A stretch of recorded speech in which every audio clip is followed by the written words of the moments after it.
Assalamualaikum warahmatullahi wabarakatuh. Kawan-kawan sekalian, jamaah rahimakumullah, mari sama-sama kita buka pertemuan pada malam hari ini dengan membacakan basmalah.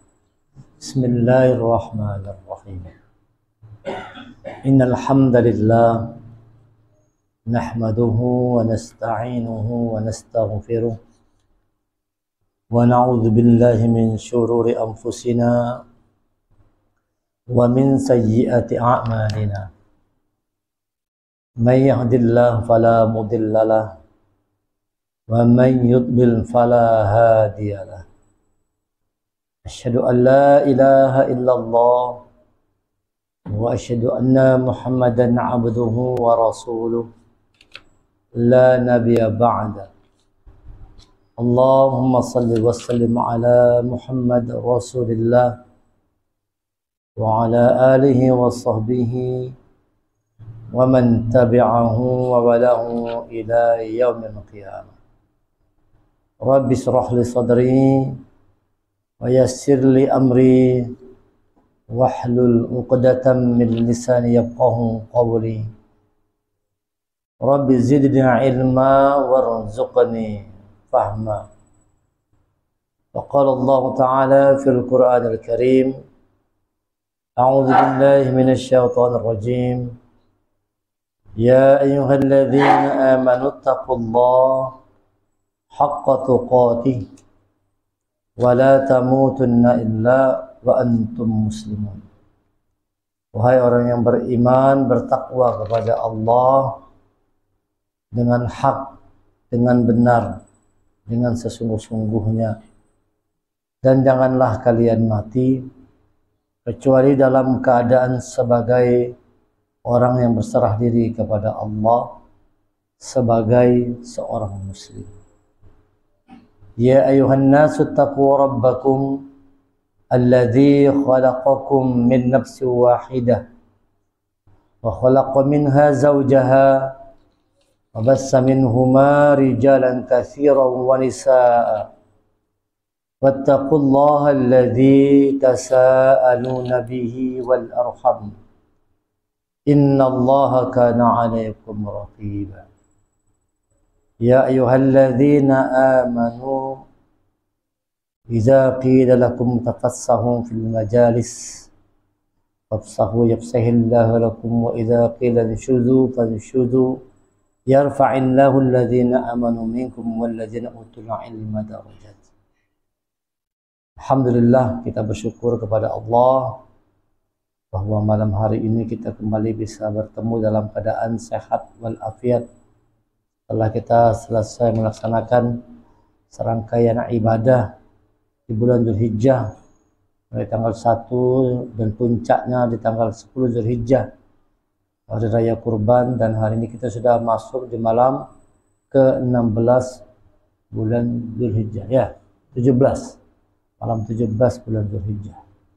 Kita sama-sama berdoa kepada Allah, semoga segala amal ibadah yang kita kerjakan selama bulan Dzulhijjah tadi diterima oleh Allah Subhanahu wa taala dan menambah keimanan dan ketakwaan kita semua. Karena memang intinya beribadah itu, kita kalau lihat ada momen-momen tertentu Allah tuh memberikan ganjaran hadiah yang istimewa supaya kita termotivasi untuk beribadah.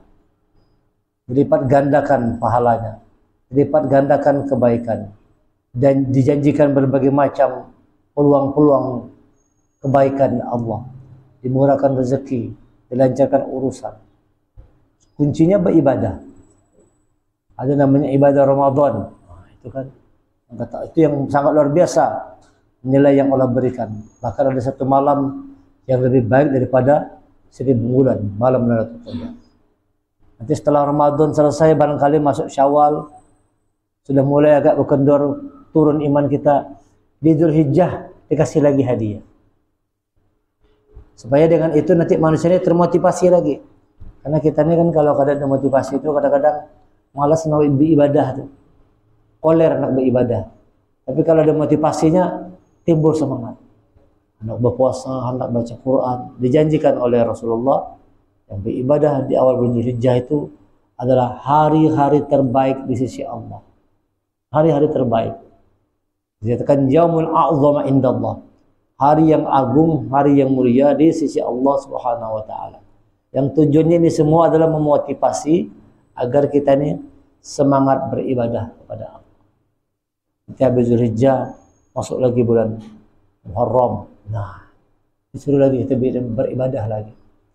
Nanti ada lagi bulan Maulid Nabi, ada lagi bulan Isra Mi'raj, ada lagi nanti Ramadan, bulan Sya'ban.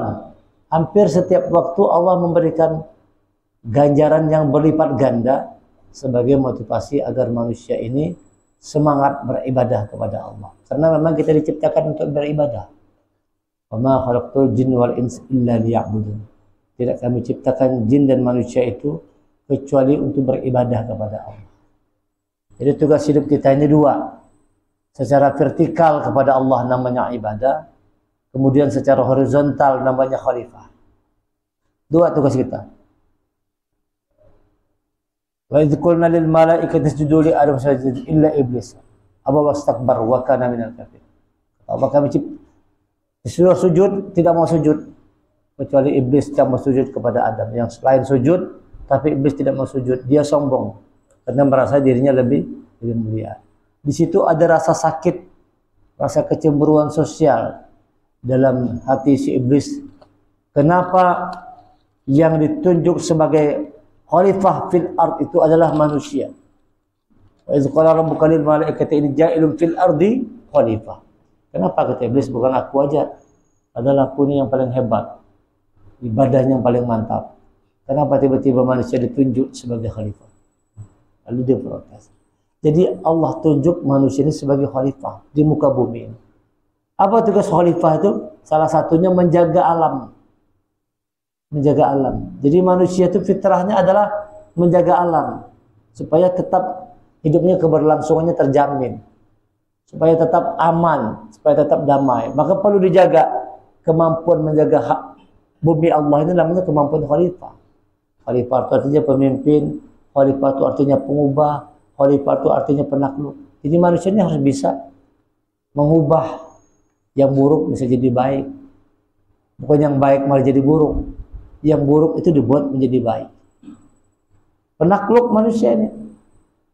Sebelum dia menaklukkan orang lain, maka pertama-tama dia harus menaklukkan dirinya sendiri dulu.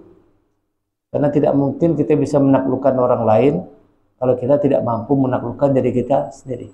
Nah, proses untuk mampu menaklukkan diri ini dilatih dengan ibadah kurban. Jadi ibadah kurban itu adalah melatih agar kita bisa menaklukkan sakhara. Ada dalam surah Al-Hadd dikatakan, wa kadzalika sakhkharaha lakum, demikianlah telah kami tundukkan bagi kalian. Telah kami tundukkan bagi kalian hewan-hewan ternak. Nah, ini ada mengandung pesan bahwa manusia ini harus mampu menundukkan hewan ternak. Bukan sekedar sapi, kambing yang dipotong. Itu sebenarnya maknanya bagaimana kita bisa menundukkan hewan ternak dalam diri kita sendiri. Sifat-sifat hewan dalam diri kita. Kita harus bisa kita tundukkan.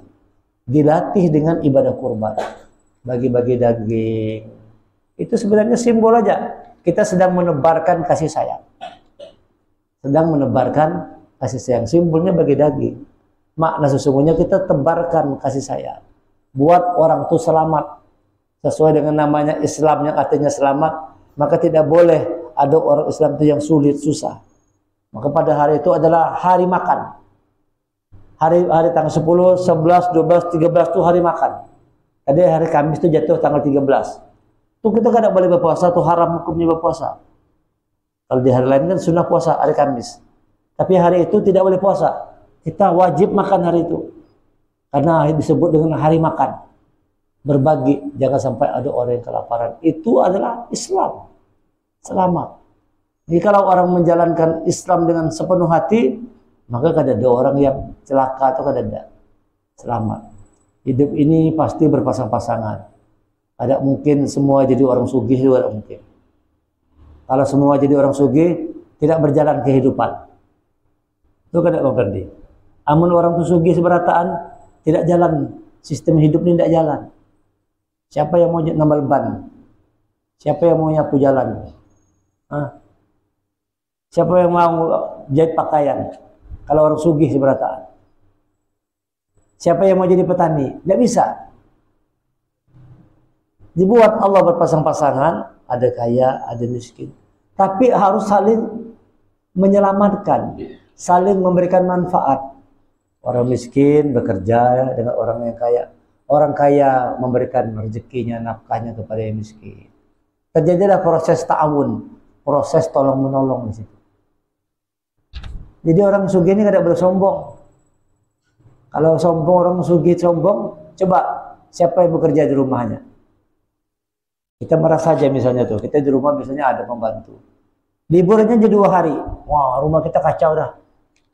Piring butuh tumpuk. Semua kada bersih-bersih. 2 hari aja libur. Mungkin karena kita di rumah repot, sibuk dua-duanya. Yang laki sibuk, istri sibuk, begawe dua-duanya. Pembantu di rumah yang bekerja. Liburnya 2 hari dia, kita kelimpungan kita. Nah, makanya kita tidak boleh sombong.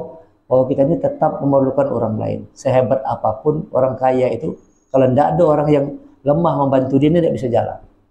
Siapa yang mau jadi anak buah? Kalau buah seberataan, kan nggak ada. Jadi Allah buat pasang-pasangan. Tetapi bagaimana dengan itu tercipta keselamatan. Nah, Islam ini mengajarkan manusia untuk selamat. Seorang khalifah tadi itu memberikan keselamatan, jaminan keselamatan hidup di alam semesta ini. Tidak boleh menumpahkan darah. Walaupun kita katakan nanti mereka itu di bumi itu ataja'alu fiha may yufsidu fiha wa yusfikud dima. Mereka akan berbuat menumpahkan darah. Mengapa ya petunjuk manusia yang nanti pada ujung-ujungnya mereka tuh menumpahkan darah di muka bumi. Ya ketika manusia itu tidak memahami tugasnya sebagai seorang khalifah, dia menumpahkan darah. Bermusuh-musuhan, pertikaian terjadi di mana-mana, pembantaian terjadi di mana-mana. Ngeri sekarang, pada zaman sekarang, ngeri kita. Ada orang tua bunuh anak, ada anak bunuh orang tua, ada suami bunuh istrinya, ada istri bunuh suaminya. Begitu. Ada murid yang bunuh gurunya, ada guru yang bunuh muridnya. Ngeri gitu ya. Yang dulu-dulu tuh zaman bahari kita jarang dengar peristiwa gitu. Sekarang terjadi semua. Tadi baru tadi lihat di TV. Ada anak itu merasa ditelantarkan, dibunuhnya abahnya. Merasa waktu di kecil itu tidak diurus oleh abahnya. Sudah lawas kada ketemu, boleh ke rumah. Bukannya melepas rindu, bertengkar.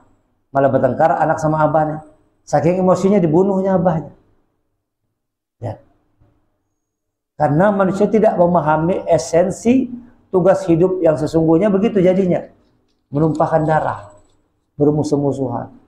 Terciptalah kerusuhan, pertikaian, dendam, kebencian, kedengkian di mana-mana. Padahal kita diajarkan untuk menebarkan keselamatan, menebarkan kasih sayang.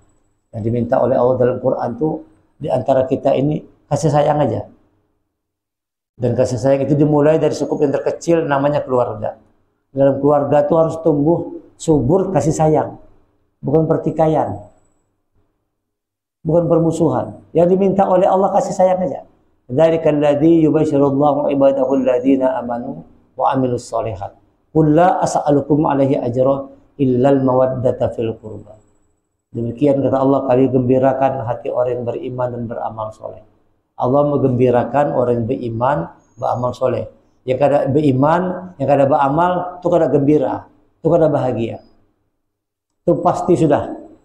Siapa yang tidak beriman, siapa yang tidak beramal, hidupnya itu tidak bahagia.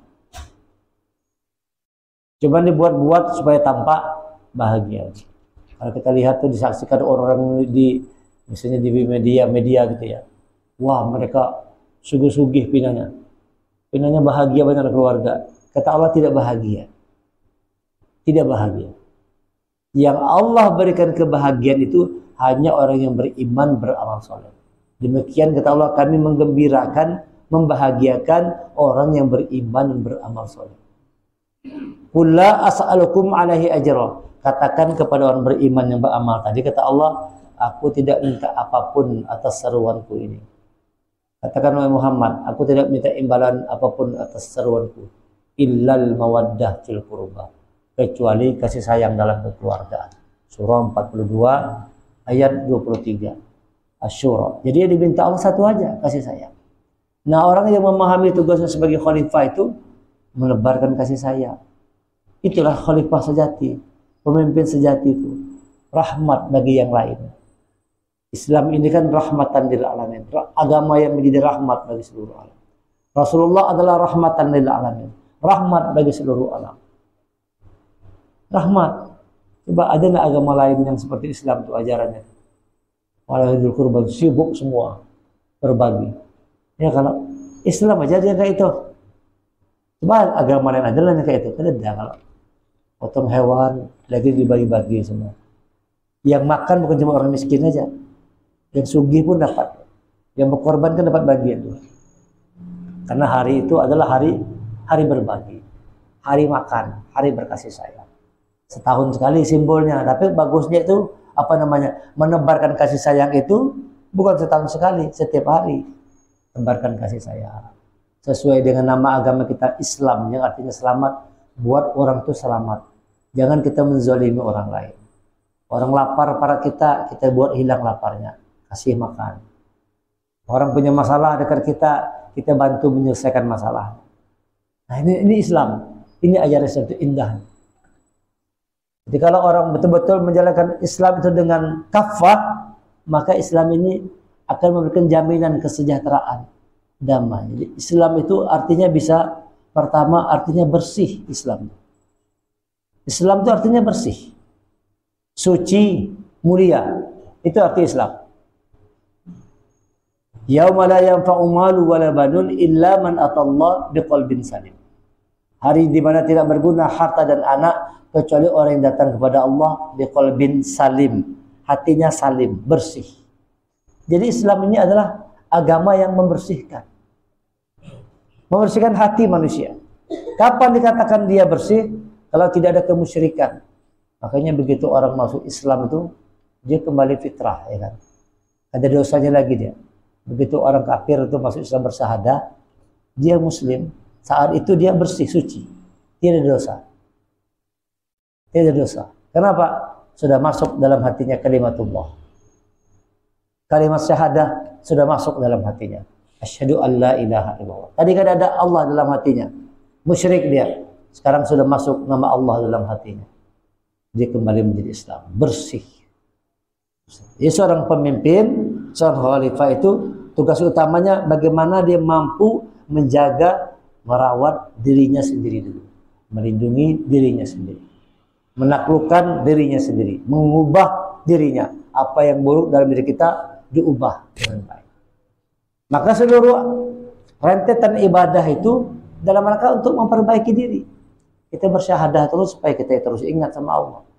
Kontrol, sholat itu kontrol. Setiap hari kita terus mengucapkan asyhadu an la ilaha illallah wa asyhadu anna muhammadar rasul. Memurnikan hati kita, membersihkan hati kita bahwa iman kepada Allah tidak boleh bergeser. Sehari 5 kali itu kita dalam sholat menyebutkan terus.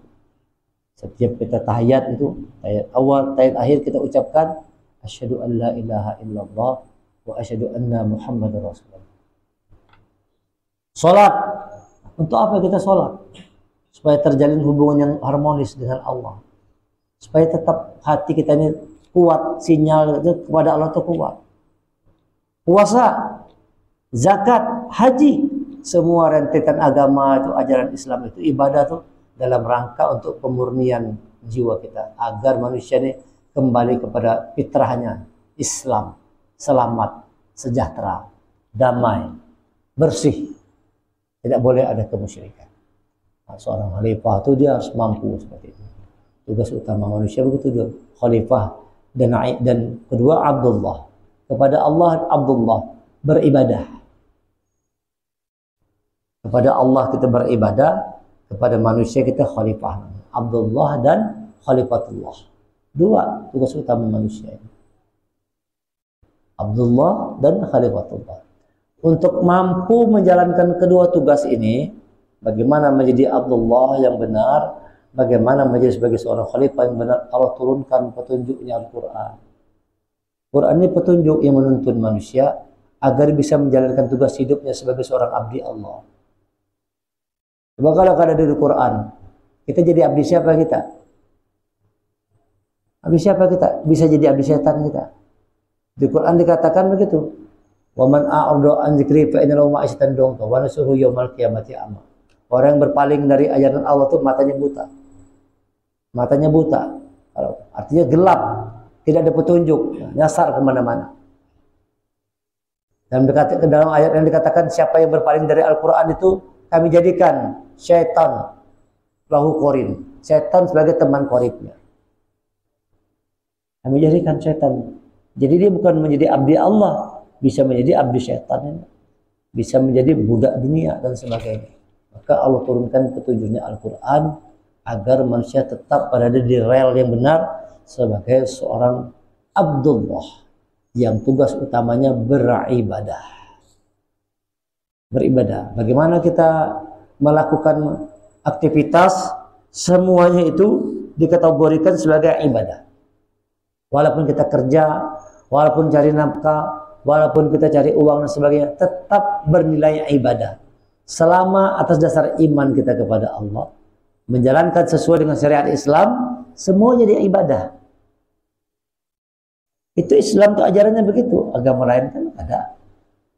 Begawi-begawi aja, ada hitungnya ibadah. Kalau bawa ibadah, masuk ke tempat ibadahnya barunya beribadah. Yang lain gak ada. Yang lain gak ada ibadah. Kalau Islam beda, semuanya bisa menjadi ibadah apabila kita bekerja atas dasar iman. Apabila kita bekerja sesuai dengan apa yang telah disyariatkan oleh Allah dan Rasul, maka semua bernilai ibadah. Jadi tugas Allah ini, kalau kita tidak buka Quran ini, tidak ngerti kita apa tugas sebagai seorang Abdullah. Apa tugas utamanya? Beribadah kepada Allah. Yang kedua, sebagai khalifatullah. Apa tugas khalifatullah tadi? Menjaga bumi ini agar hidup tetap berlangsung. Jadi khalifah itu tugasnya menjaga, memperbaiki, bukan merusak-rusak.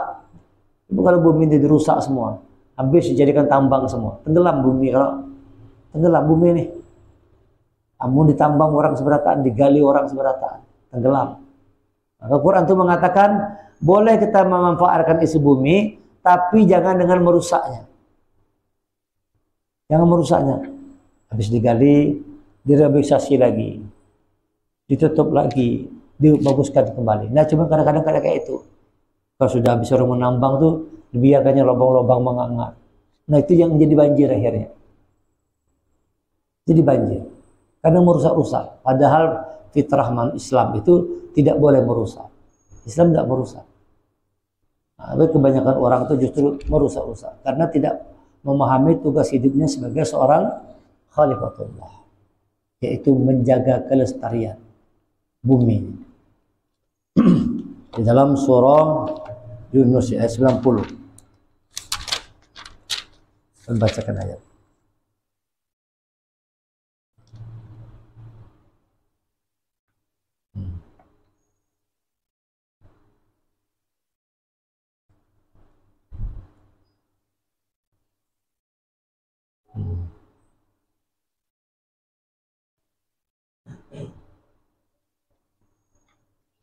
Dan kami selamatkan Bani Israel melintasi laut. Kemudian Fir'aun dan bala tentara mengikutinya. Mereka menzalimi dan menindas mereka. Sehingga ketika Fir'aun hampir tenggelam dan berkata, aku percaya bahwa tidak ada Tuhan selain Tuhan yang dipercaya oleh Bani Israel, dan aku termasuk orang Muslim. Nah, ini Fir'aun nih. Dia baru mengaku Tuhan itu dikatakan, aku percaya bahwa tidak ada Tuhan melainkan Tuhan yang dipercayai oleh Bani Israel. Setelah anak matinya baru percaya. Dan aku termasuk orang Islam. Ini baru mengaku Islam tapi anak mati sudah. Nah, ini contohnya Fir'aun nih. Orang tidak paham tugas kekhalifahan, merusak terus di bumi. Rasa kesadaran itu baru hadir sudah anak mati sudah. Begitu sudah anak mati, anak tenggelam sudah roh itu sudah sampai di tenggorokan sini, nah anak keluar, anak lepas sudah, baru dia katakan, aku percaya dengan Tuhan yang dibawa Israel, dan aku termasuk orang Islam. Tadinya karena mengaku, malah dia mengatakan dirinya Tuhan. Karena tidak memahami tugas hidup sebagai khalifah. Fir'aun walaupun dia pemimpin, tapi kerjanya menghancurkan, merusak-rusak. Nah, ini bedanya Fir'aun dengan Rasulullah. Rasulullah paham tugas khalifah, dia jaga, dia pemimpin, dia taklukkan dirinya dan dia bisa menaklukkan dunia. Dunia yang ditaklukkannya, bukan dia ditaklukkan oleh dunia, tapi dunia yang dia yang mampu menaklukkan dunia. Ini Rasulullah. Contoh perbedaannya. Nah, kita jangan sampai penyesalan itu datang terlambat sebagaimana Fir'aun. Sudah hendak mati baru sadar. Sudah hendak mati baru sadar.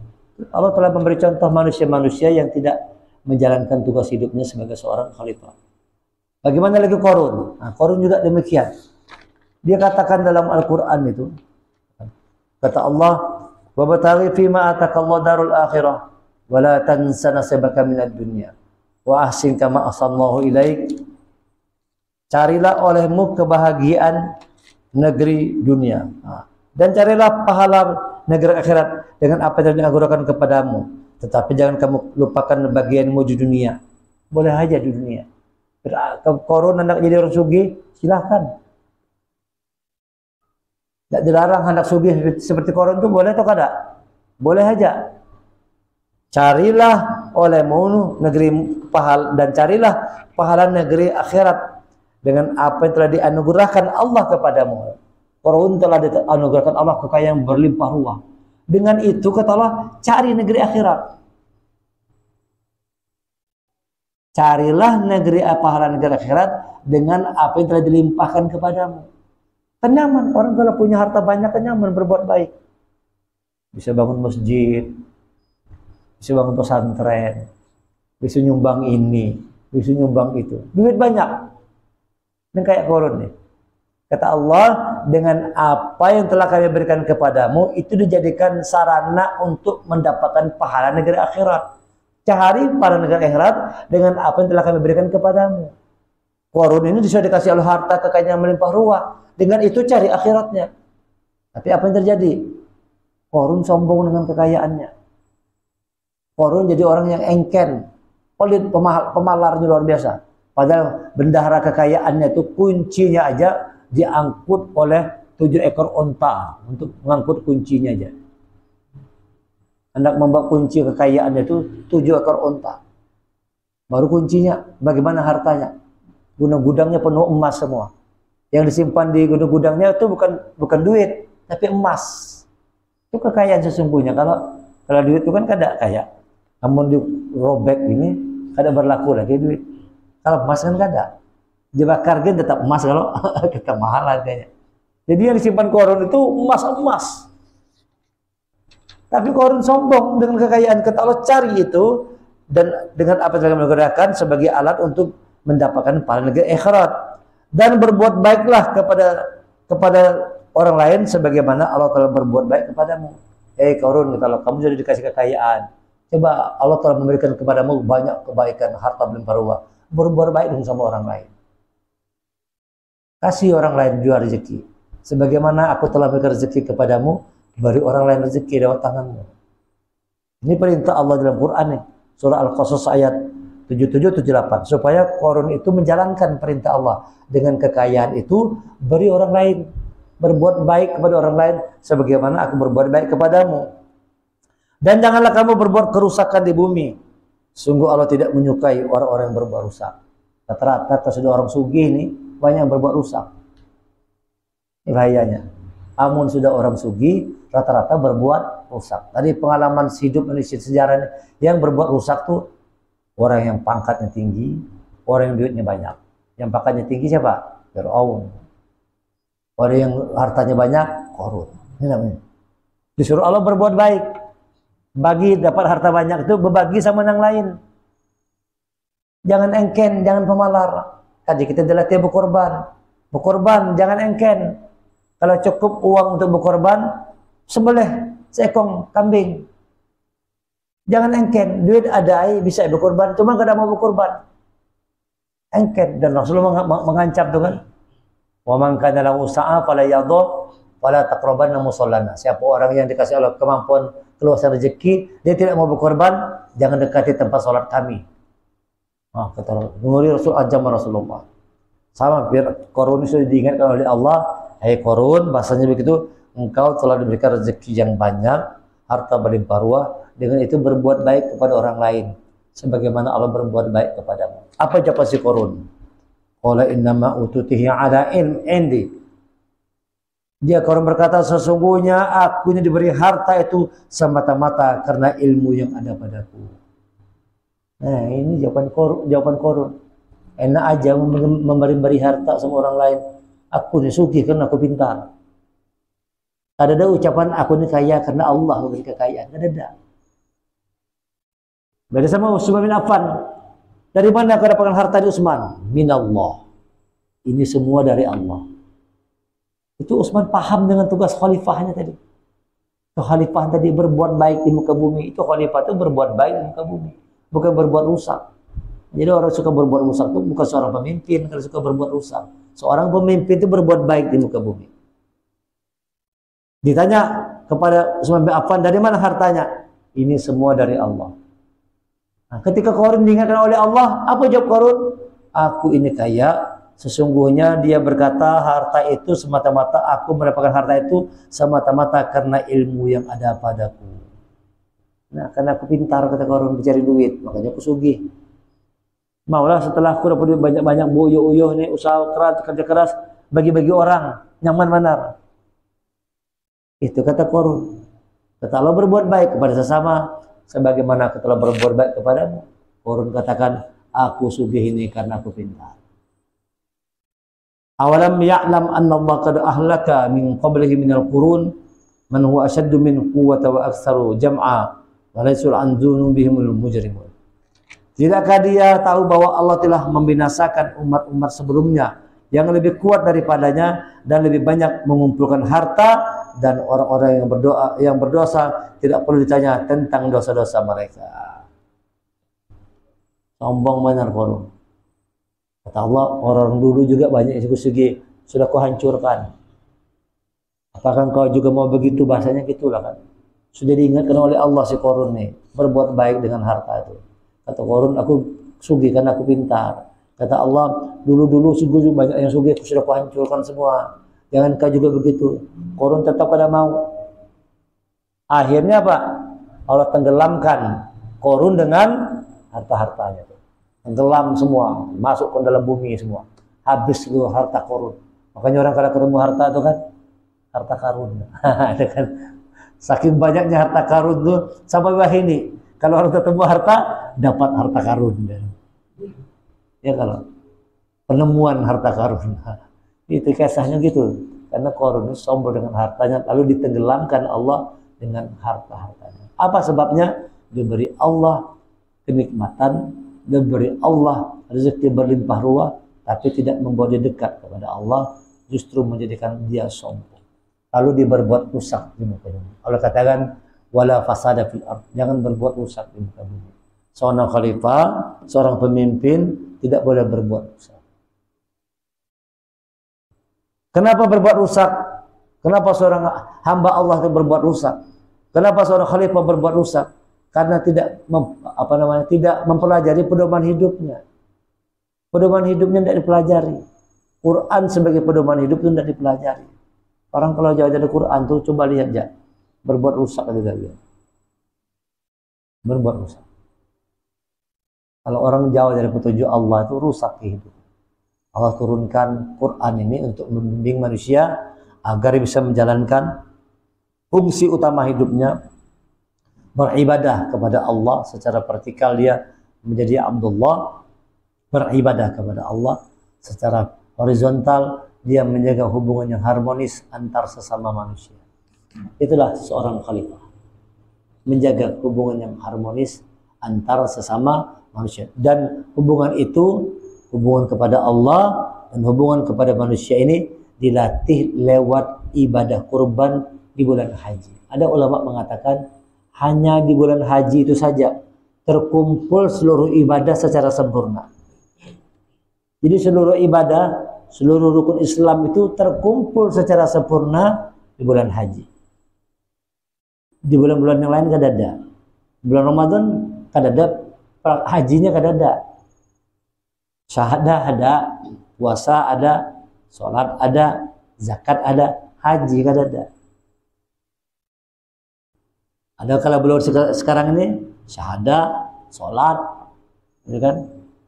Puasa, ada puasa Senin Kamis, zakat, gantinya infak sedekah.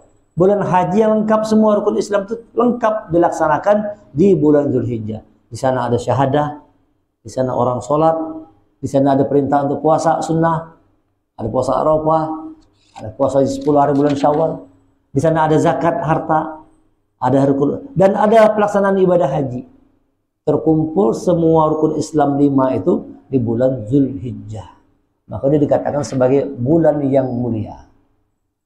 Bulan yang mulia. Terkumpul semua ibadah. Dan ibadah itu dikerjakan agar dengan ibadah kurban tadi itu, kata-kata kurban itu ya, kata-katanya berasal dari kata-kata koroba, yang artinya juga dekat. Qorib artinya dekat. Jadi kurban itu adalah ibadah untuk mendekatkan manusia kepada Allah. Ibadah kurban namanya kurban. Qorib juga artinya dekat. Jadi ibadah kurban itu simbol ibadah agar dengan penyembelihan hewan kurban manusia ini bisa menghilangkan sifat hewannya lalu dekat kepada Allah. Harusnya kalau sudah masuk bulan Zulhijjah ini amal ibadah kita dapat kita jaga meningkat. Nah, tadi diajarkan di Zulhijjah, maka nilai-nilai kebaikan itu kita pertahankan sampai nanti kita bertemu di bulan Ramadan. Nanti itu mengulang lagi peristiwanya. Bulan Ramadan. Waktu cepat berjalan. Nah, ini maksudnya Allah mengirimkan petunjuk Quran ini membimbing manusia agar dengan itu dapat menjalankan tugas hidupnya sebagai abdi Allah dan sebagai khalifatullah. Tanpa petunjuk Allah, manusia pasti tidak bisa menjadi seorang khalifatullah yang benar. Maka akan terjadi merusak-rusak. Bahkan sampai pertumpahan darah. Bahkan sampai pertumpahan darah. Ketika manusia jauh dari petunjuk Allah. Jadi kita kalau mau menjalankan tugas dari Allah, baca buku petunjuknya. Baca buku petunjuknya Al-Quran. Bagaimana menjadi seorang abdi Allah yang baik.